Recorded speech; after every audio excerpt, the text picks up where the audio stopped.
Êxodo, capítulo 36. Assim trabalharam Bezalel, Aholiabe e todos os homens hábeis, a quem o Senhor tinha dado habilidade e inteligência para saberem fazer toda a obra para o serviço do santuário, segundo tudo o que o Senhor havia ordenado. Moisés chamou Bezalel, Aholiabe e todos os homens hábeis, em cujo coração o Senhor tinha posto sabedoria, isto é, todos os homens cujo coração os impeliu a vir e fazer a obra. Estes receberam de Moisés todas as ofertas que os filhos de Israel haviam trazido para a obra do serviço do santuário, para fazê-la. E ainda, cada manhã, o povo trazia a Moisés ofertas voluntárias.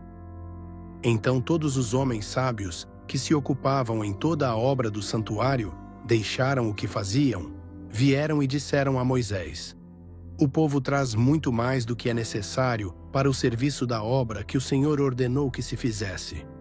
Então Moisés ordenou e a ordem foi proclamada no arraial: nenhum homem ou mulher faça mais obra alguma para a oferta do santuário. Assim, o povo foi proibido de trazer mais, porque o material que tinham era suficiente para toda a obra que se devia fazer e ainda sobrava. Assim, todos os homens hábeis, entre os que faziam a obra, fizeram o tabernáculo com 10 cortinas de linho fino retorcido, pano azul, púrpura e carmesim com querubins. De obra de artista as fizeram. O comprimento de cada cortina era de 12,5 metros e a largura era de 1,80 metros. Todas as cortinas tinham a mesma medida. 5 cortinas eram ligadas umas às outras, e as outras 5 também eram ligadas umas às outras. Fizeram laçadas de pano azul na borda da cortina que estava na extremidade do primeiro agrupamento. E fizeram o mesmo com a borda da cortina que estava na extremidade do segundo agrupamento. Fizeram 50 laçadas numa cortina e 50 laçadas na outra cortina na extremidade do segundo agrupamento. As laçadas eram contrapostas uma à outra.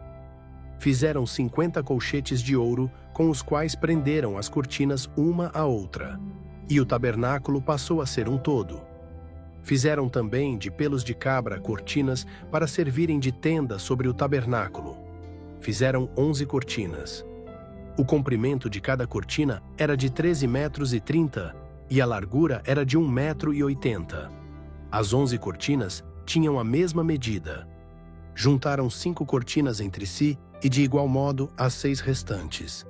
Fizeram 50 laçadas na borda da cortina que estava na extremidade do primeiro agrupamento e 50 laçadas na borda da cortina que estava na extremidade do segundo agrupamento. Fizeram também 50 colchetes de bronze para ajuntar a tenda, para que viesse a ser um todo. Fizeram também de peles de carneiro tingidas de vermelho uma cobertura para a tenda e outra cobertura de peles finas.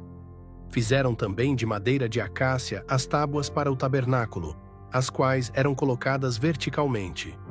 Cada uma das tábuas tinha 4,5 metros de comprimento e 67 centímetros de largura. Cada tábua tinha 2 encaixes, para que se pudesse unir uma tábua à outra. Assim fizeram com todas as tábuas do tabernáculo. No preparar as tábuas para o tabernáculo, colocaram 20 delas para o lado sul. Fizeram também 40 bases de prata debaixo das 20 tábuas. 2 bases debaixo de uma tábua para os seus 2 encaixes e 2 bases debaixo de outra tábua para os seus 2 encaixes. Também fizeram 20 tábuas ao outro lado do tabernáculo, para o lado norte, com as suas 40 bases de prata. 2 bases debaixo de uma tábua e 2 bases debaixo de outra tábua. Para o lado posterior do tabernáculo, o lado oeste, fizeram 6 tábuas. Fizeram também 2 tábuas para os cantos do tabernáculo, na parte posterior, as quais por baixo estavam separadas, mas em cima se ajustavam à primeira argola. Assim se fez com as 2 tábuas nos 2 cantos. Assim eram as 8 tábuas, com as suas bases de prata, 16 bases. 2 bases debaixo de uma tábua e 2 debaixo de outra tábua. Fizeram também travessas de madeira de acácia, 5 para as tábuas de um lado do tabernáculo, 5 para as tábuas do outro lado do tabernáculo e 5 para as tábuas do tabernáculo ao lado posterior, que olha para o oeste. A travessa do meio passava ao meio das tábuas, de uma extremidade à outra. Revestiram de ouro as tábuas, e de ouro fizeram as suas argolas, pelas quais passavam as travessas, que também foram revestidas de ouro. Fizeram também um véu de pano azul, púrpura, carmesim e linho fino retorcido. Fizeram-no com querubins, obra de artista. Penduraram esse véu em 4 colunas de madeira de acácia, revestidas de ouro. Os seus colchetes eram de ouro, sobre 4 bases de prata. Fizeram também para a porta da tenda um cortinado de pano azul, púrpura, carmesim e linho fino retorcido, obra de bordador, e as suas 5 colunas e os seus colchetes. Revestiram de ouro as suas cabeças e as suas molduras, mas as suas 5 bases eram de bronze.